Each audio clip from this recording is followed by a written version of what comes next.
Amen. Purihin po ang Panginoon. So, dito po sa ating magiging pagtalakay mga kapatid, gusto ko pong bigyang pansin po natin ang mga eksaktong ginamit ng salita ng Diyos. Alam po natin na ito'y pumapatungkol sa pagbibigay pansin sa naging kalagayan po ng Israelites.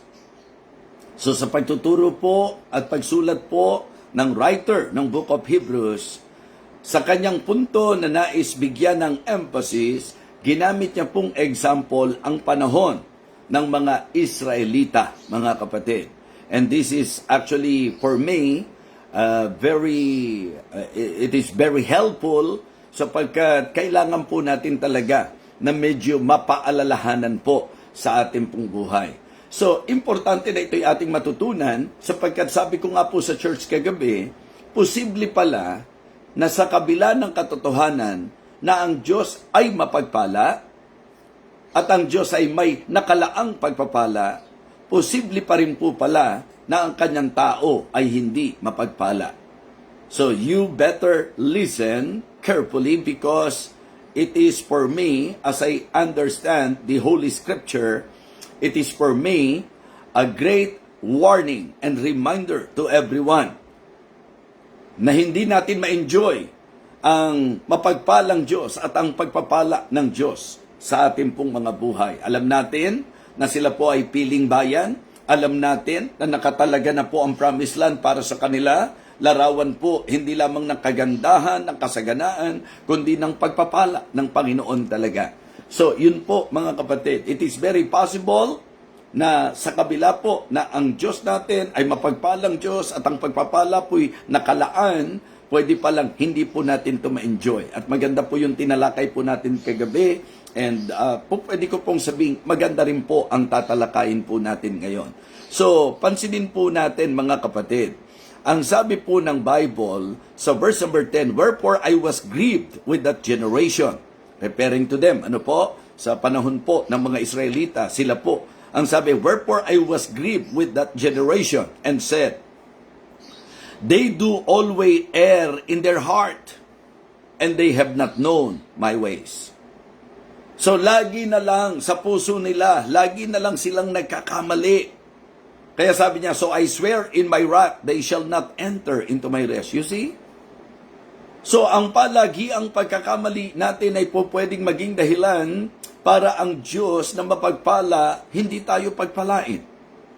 Kaya ang verse number 12, ang maliwanag na warning ng writer, "Take heed, brethren, lest there be in any of you an evil heart of unbelief in departing from the living God." Kasi alam nyo naman ang naging problema po nila, na ito yung dapat pakaiiwasan natin, di po ba? Do not doubt the Lord, do not disobey the Lord, do not depart from the Lord. Di ba? Yun po yung paalala. Dito po sa ating pong mensaheng ito, ang isang magandang warning po sa atin doon sa naging pagbanggit po ng writer ng naging kalagayan at karanasan ng Israelites. Ang ating pong nakita sa warning na ito, "Take heed, brethren, lest there be in any of you an evil heart of unbelief in departing from the living God." So do not doubt the Lord. Do not disobey the Lord and do not depart from the Lord. Yan po ang magandang ipaalala ng bawat isa sa sarili natin. Isipin niyo po, sabi ko nga, kung ang Diyos pagdududahan natin, pati ang Diyos kung pati ang Diyos pagdududahan natin, sino pa ang pwede natin pagkatiwalaan? Ngayon, kung ang Diyos susuwayin natin, ano ang dahilan para umasa tayo na tayo po'y kanyang pagpapalain? Hindi naman yata bagay na masuwayin pagpapalain. Hindi yata bagay yun. Awkward po yun. Masuwayin pagpapalain. Ang tama, masunurin pagpapalain. Di ba? Ang masunurin pagpapalain. Pero yung ang masuwayin pagpapalain, hindi bagay. Kaya sa Biblia po, ang masunurin, pagpapalain, ang masuwayin, susumpain. Yan po, o sasalutin. Di po ba? Yan po ang makikita natin. At yun lagit-lagi na mention ko sa inyo sa Deuteronomy chapter 11. Ganun naman lagi ang dealings ng Panginoon Gusto ng pagpapala, sumunod. Okay? Kung susuway, kabaliktaran ng pagpapala. Kaya nga, ang masunurin, pagpapalain, ang masuwayin, susumpain at sasalutin. Kaya, hindi biro, do not doubt the Lord, do not disobey the Lord, and do not depart from the Lord. Kung lalayo ka sa Diyos, saan ka pupunta?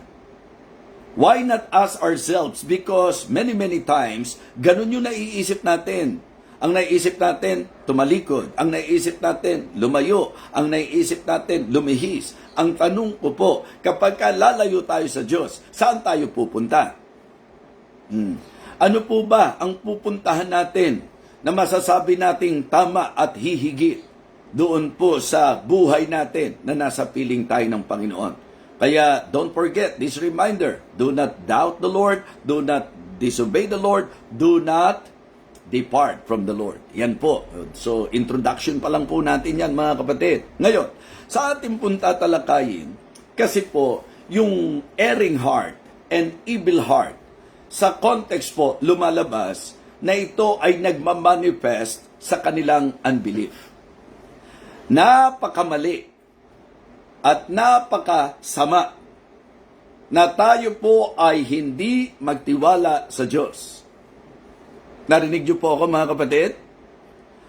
Ito po ay napakalaking error at napakatinding evilness, matinding kasamaan at napakatindi at napakalaking kamalian kapag tayo po ay nag-alinlangan o hindi nagtiwala sa Diyos. By the way, sa Biblia po, everything that is not of faith is sin. So, kasalanan po sa Diyos na pagdudahan siya. Kasalanan po sa Diyos na siya ay hindi natin panampalatayanan o pagtiwalaan. So, kaya tukoy na natin ngayon ng usapan ng erring heart. Ang usapan po ng evil heart ay yung pong unbelief. Ngayon, ang tanong, ano ang problema sa unbelief? Dito po sa sinabi ng writer, yung unbelief nila ang naging dahilan kung bakit kahit may nakatalagang pagpapala, kahit na ang Diyos ay mapagpala, hindi sila napagpala at hindi nila na-enjoy ang pagpapala. Ang sinasabi pong maliwanag na dahilan, unbelief.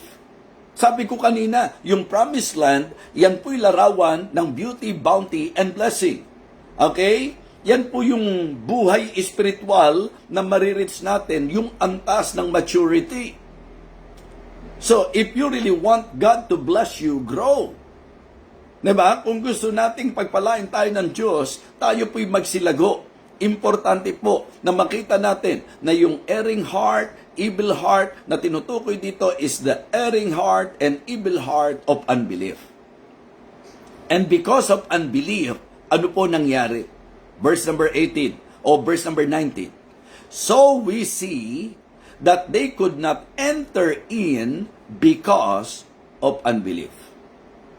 Yun po pala ang naging dahilan.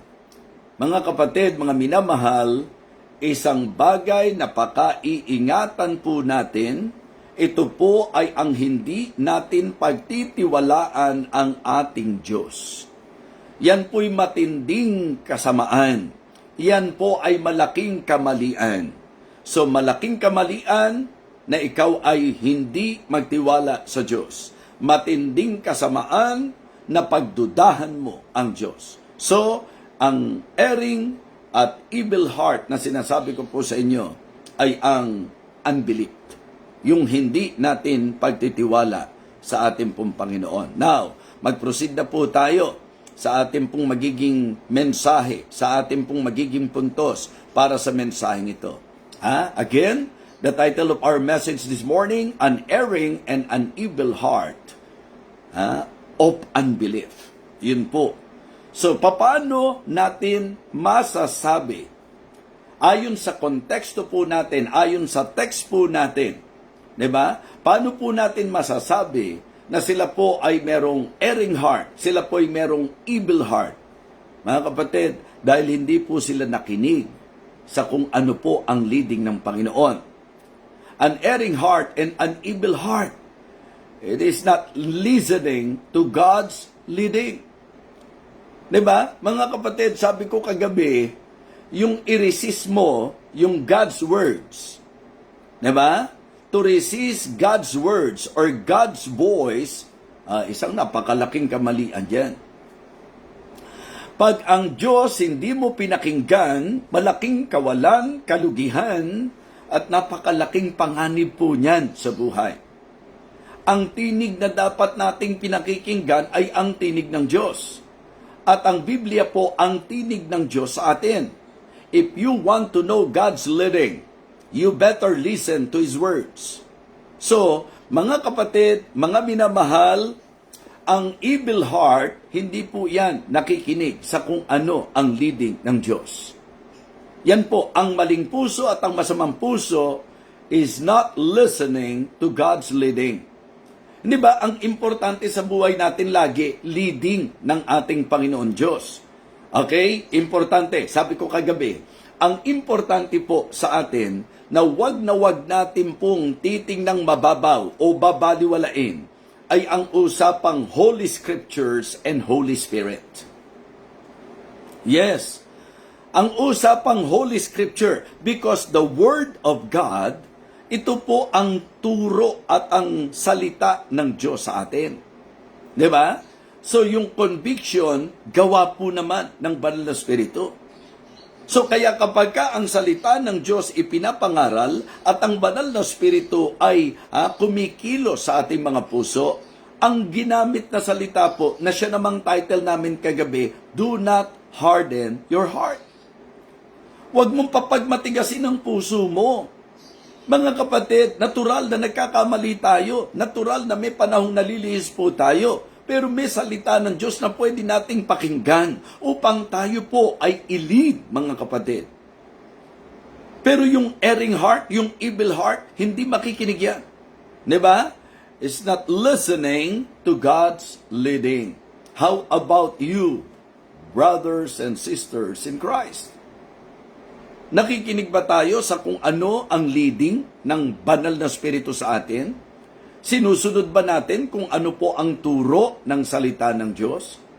Mga kapatid, importante po lagi, yun po yung word na maririnig nyo sa akin. Because when we study the Word of God, wala tayong pag-aaralang hindi importante. Kaya again and again, lagi ko pong nababanggit yung salitang importante po. It is very important for us to listen to God's leading because the leading of God, yan po ang magdadala sa atin sa Promised Land.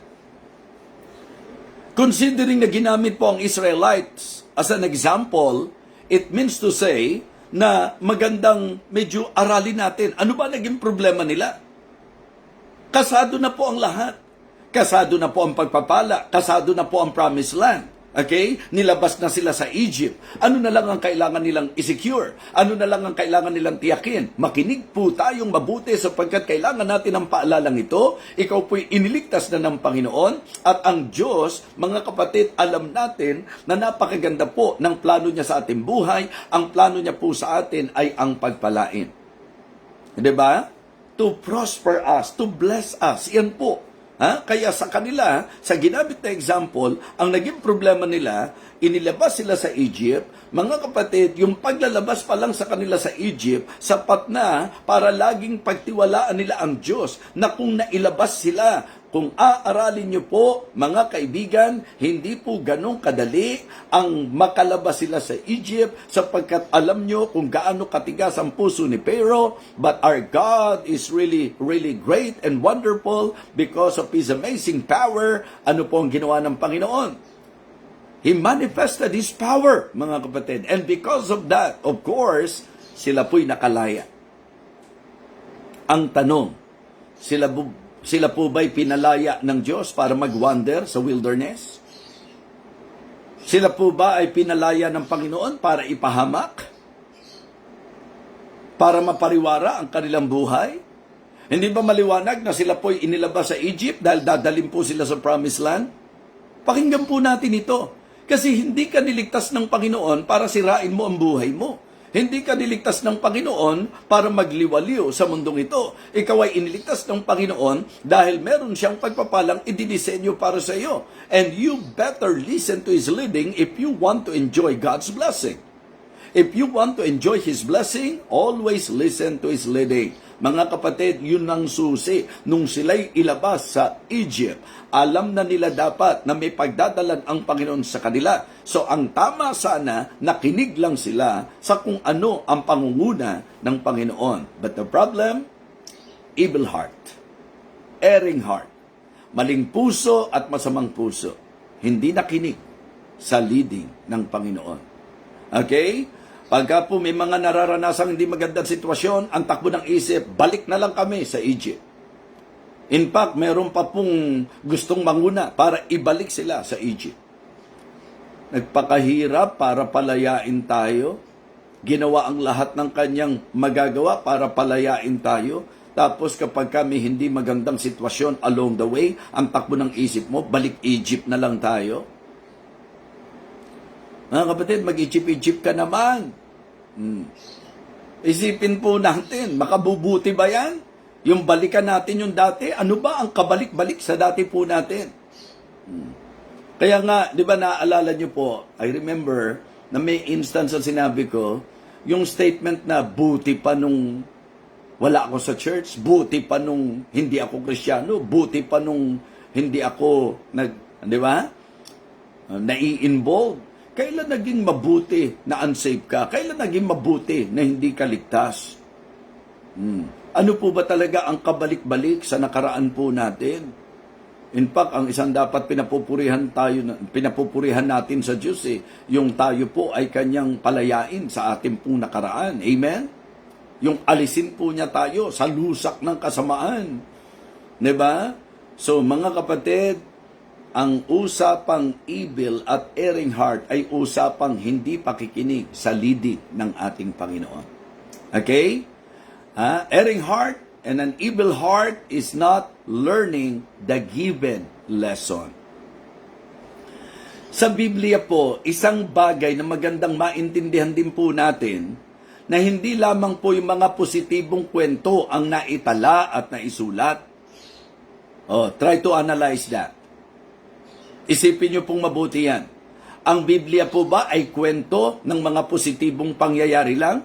O nahandyan din po sa Biblia? Nandito rin po sa ating mga Bible ang mga kwento na negatibo. Mga kasaysayan, di ba? Mga karanasan, mga buhay ng mga tao ng Diyos, mga kapatid. Mga kasaysayang hindi positibo. At isa na nga po yan, mga kapatid. Di ba? Yung pong panahon ng Sodom and Gomorrah, ginunaw ng Panginoon. Negatibo yun. So bakit po itinala yun? Para mapag-isipan natin, ba't sila ginunaw? Ngayon po, pag tinignan nyo yung characteristics ng mga tao sa panahon natin ngayon, halos hayag na rin po yung characteristics ng mga tao nung panahon ni Lot na siyang naging dahilan kung bakit ang Diyos ay nagkaroon ng kapasyahan na gunawin po sila. Ang Sodomo at Gomorrah. Okay? So kaya, dapat matuto tayo So sa kasaysayan ng Israelites, dapat matuto po tayo. Pero ang maling puso, ang masamang puso, hindi matututo sa ibinigay na aral. So yun po ang gusto ko pong i-point out sa atin. Nung pong sabihin ng Panginoon sa kanila, di ba? Na yung pong kanyang puso ay nag-grieve sapagkat lagi na lang yung kamalian, kasamaan ng puso, yung hindi pagtitiwala, yan na ang naging problema ng mga ama ninyo, ng mga ninuno ninyo. Yan ang naging problema nila sa wilderness. Yun talagang dahil sa hindi sila nagtiwala, hindi sila nakaentrada sa promised land. That is the given lesson. If your life, kung ako at ikaw sa buhay natin, hindi pinagpapala, walang problema sa Diyos, baka lang hindi natin natutunan ang lesson na ibinigay ng storya ng Israelites. Are you aware of the story of the Israelites? Most of them, especially during the time of Moses, hindi po sila nakaentrada sa promised land. And the Bible is clear na ang sinabi po, because of unbelief. Tapos heto tayo ngayon, alam na natin, yun na ang lesson na dapat matutunan natin, na kapag ka po may unbelief, yun po ang hahadlang sa blessing. Bakit pagdududahan pa rin po natin ang Panginoon na kagaya ng pagdududa nila? Bakit magdadalawang isip pa rin tayo sa pagsunod sa leading ng Panginoon kung nakita na natin? Lesson na po yun na dahil nagduda sila, dahil nag-disobey sila, dahil humiwalay sila, ano po nangyari sa kanila? Hindi nila na-enjoy ang pagpapala ng Panginoon. Kaya mga kapatid, maganda po na itama natin ang puso natin. Matuto tayo sa mga ibinibigay na aral, mga kapatid. Magandang matutunan po natin ang aral sa kwento po ng Israelita na yung pong generation po ni Moses, majority of them, most of them, hindi po nakaentrada sa promised land. Ang ibig sabihin, hindi po nila na-enjoy ang pagpapala na dapat sana para sa kanila. At maliwanag po ang dahilan, unbelief mga kapatid. At ang unbelief, yan po'y erring heart and evil heart. Yan po ay maling puso at masamang puso. Yung pagdudahan mo ang Panginoon. Di ba matotolerate pa na mag-alinlangan tayo sa tao, magduda tayo sa tao, yung hindi tayo kaagad makapagtiwala sa tao, yan po mauunawaan pa. Kasi ang tao talaga mahirap ang hawakan. Pero para ang Diyos ang iyong pag-alinlanganan, pagka ang Diyos ang iyong pong pagdududahan, problema po yan mga kapatid. So, ang ating tinatalakay, an erring heart. Ang tinatalakay natin, an evil heart of unbelief. Ang maling puso, ang masamang puso, hindi po matututo sa mga ibinigay na aral. Okay? Ang sabi po, evil heart is not listening. Yan po yung aking ipinunto sa inyo. An evil heart, di ba? It's not listening to God's leading. Not learning the given lesson. And hey, kapag ka ang puso natin mali, talagang hindi mo pangahawakan ang garantisadong Panginoon. An evil heart and an erring heart is not leaning, di ba, to our guaranteed Lord. Kumbaga mga kapatid, kaya ko ginamit yung salitang guaranteed Lord, hindi naman for alliteration sake lang. Kasi, sabi ko kagabi sa mensahe, yung pa bang mga pinatunayan ng Diyos, hindi pa ba, di ba, dahilan yon para hindi na tayo dapat nabubuhay sa pagdududa pa sa Kanya? Alam natin na kung pag-aaralan natin, kahit na sa kasaysayan ng Israelites, kahit na sa buhay mo, sa buhay ko, sa buhay ng bawat isa sa atin, Kristiyano tayo, mga kapatid, who can deny na ang Diyos po natin laging nandyan. Aralin niyo po yung naging paglabas nila sa Egypt. Kumbaga, aware na aware sila sa presence ng Panginoon. Diba? Ang problema nila mga kapatid, sa kamalian ng kanilang puso, hindi sila nagtiwala sa garantisadong Panginoon. Diba? Because an evil heart is not leaning to our guaranteed Lord. Kahit subok na siya, garantisado siya, maaasahan siya. Di ba? Yung pagka sinabi natin guaranteed. Our gracious Lord, our great Lord. Hindi po ba? So, yun po malaki ang problema talaga kapag ka ang nagsasabing Kristiyano, pinagdududahan ng Diyos. Mga kapatid, God is always present. Walang panahon na iniwanan sila ng Panginoon, mga kapatid. Kaya nga sabi ko po, ang problema ng pagkadama natin na parang wala ang Diyos, hindi po dahil iniwan tayo ng Diyos, kasi hindi niya tayo iiwan, hindi niya tayo pababayaan. Ang problema ng damdamin mo na malayo ang Diyos, yun po ay problema na ang dahilan, ikaw ang lumalayo sa Diyos. God is always present. Yan po'y napatunayan, nakita nila na hindi sila iniwan ng Panginoon. Sabi ko nga, yung provision ng Panginoon, sapat na dahilan. Ang ginamit kong example, yung Red Sea. Ang ginamit kong example, mga kapatid, yung pong water from the rock. Yung manna. Diba? Yung everyday provision ng Panginoon. God is always present and God is all-powerful. Lagi siyang nandyan at siya'y lubos at labis na makapangyarihan.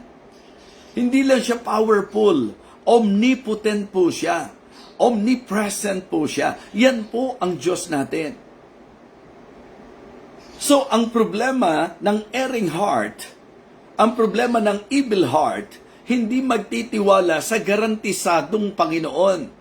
Do you really believe? Agree po ba kayo na ang Diyos natin garantisado? Medyo type amen naman. Yes, our Lord is guaranteed. Diba? Yun po ang Panginoon natin eh. He is guaranteed. Why? Sapagkat siya po'y always present. Sapagkat siya po'y all-powerful. Sapagkat siya po, mga kapatid, is already proven. Kumbaga po, walang kahit isa man sa atin na hindi pa siya nasubukan. Lahat tayo, nasubok na natin yan.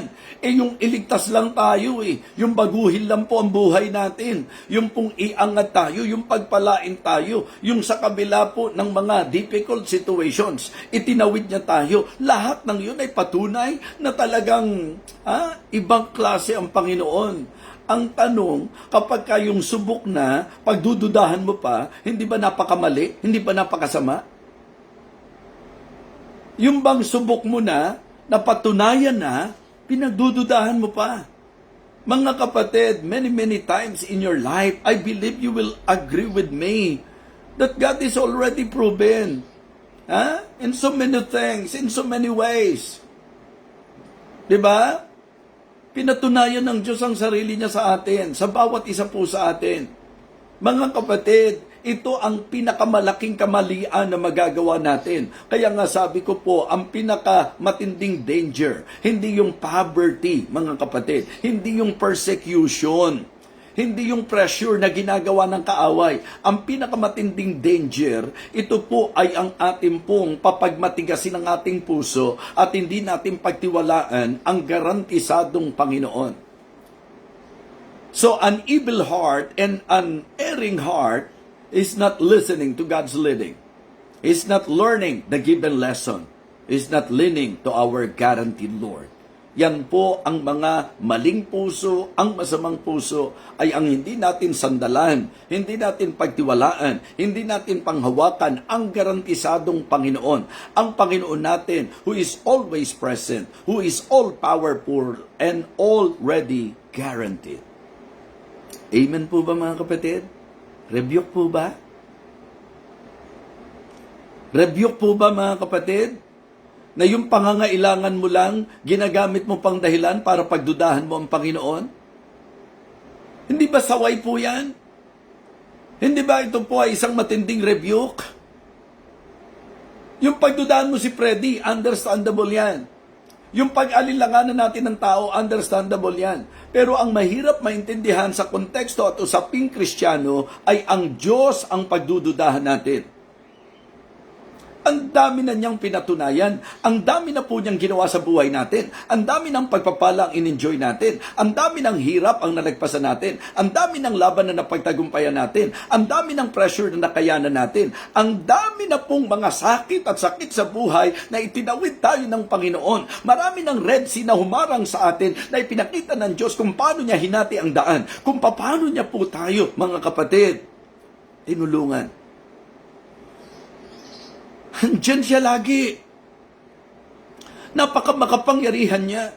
Subok na siya. Hindi ka pa sa kanya sasandal. Hindi mo pa rin siya sasandigan. Hindi mo pa rin siya pangahawakan. Aba, napakatinding kasamaan po yan. Napakatinding kamalian yan. Yan po ang ating tinalakay ngayon. An erring heart and an evil heart. Particular, yung unbelief po natin mga kapatid. Sapagkat yung erring heart, yung evil heart is not listening to God's leading. He's not learning the given lesson and not leaning to our guaranteed Lord. So mga kapatid, I hope na ngayon po ang bawat isa sa atin ay muling napaalalahanan, natuto sa napakahalagang mensaheng ito. Umaasa po ako mga kapatid na talagang i-lead tayo ng message na ito na talagang pagtiwalaan natin lagi at lubos ang Panginoon sa ating buhay. Di ba? Sabi nga po ng kanta, there is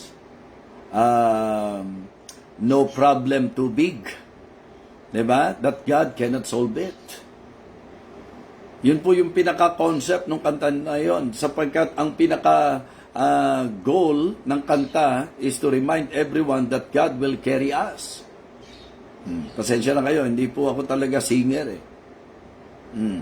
Sa anuman pong sitwasyon natin sa buhay, may Diyos na laging po pwede nating panghawakan, sapagkat Diyos na laging nakaalalay sa anumang ating laban na pinagdadaanan.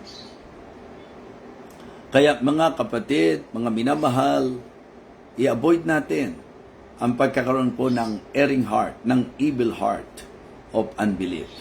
Let us trust the Lord, mga kapatid. He is always present. He is all-powerful. He is already proven. No reason for us to still, doubt on the Lord.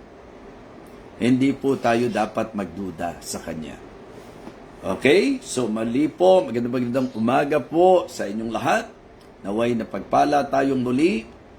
Ang linaw-linaw po na ang Diyos mapagpala, ang pagpapalay, nakahanda, pero po pwedeng hindi natin ma-enjoy ang kanyang pagpapala kung ang puso natin ay erring at evil. Kung hindi po tayo nakikinig sa leading ng Panginoon, kundi po tayo natututo sa ibinigay na lesson, at kundi tayo nagtitiwala sa garantisadong Panginoon.